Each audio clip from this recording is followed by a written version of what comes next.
I just wanted to share something with you. Sean King, who writes for the New York Daily News and who I follow on Twitter, and if you don't follow Sean King on Twitter, do so. Sean King is brilliant.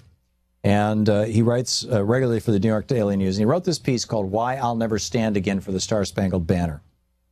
And I just want to share 3 paragraphs from Sean's piece about this. He says, first off, the song, he's talking about the Star-Spangled Banner.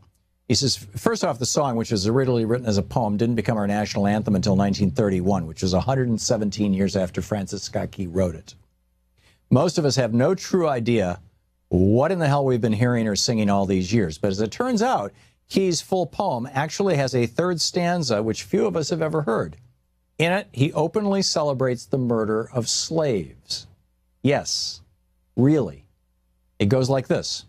No refuge could save the hireling and slave from the terror of flight or the gloom of the grave, and the Star-Spangled Banner in triumph doth wave o'er the land of the free and the home of the brave. And then Sean King goes on to explain what that means.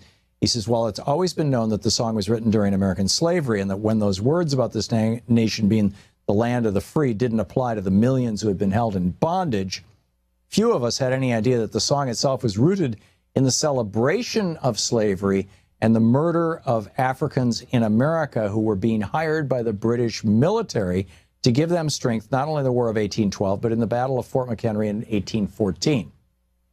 These black men were called the Corps of Colonial Marines, and they served valiantly for the British military, and Francis Scott Key despised them. He was glad to see them experience terror and death in war, to the point that he wrote a poem about it, and that poem is now our national anthem. While I fundamentally reject the notion that anyone who owned other human beings was either good, moral, or decent, Francis Scott Key left absolutely no doubt that he was a stone-cold bigot. He came from generations of plantation-owning bigots.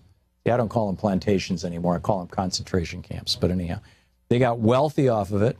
Key, as District Attorney of Washington, fought for slavery and against abolitionists every chance he got.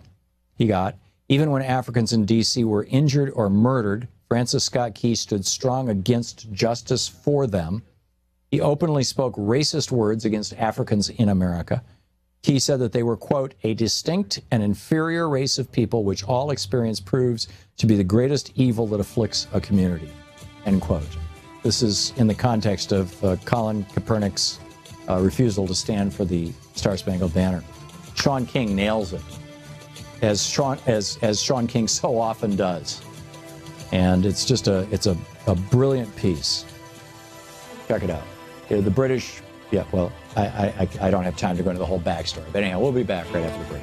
You're listening to the Thom Hartmann Program. Call 202-808-9925. The article, by the way, is in the New York Daily News. It's titled King, Why I'll Never Stand Again for the Star-Spangled Banner by Sean King, S-H-A-U-N-K-I-N-G.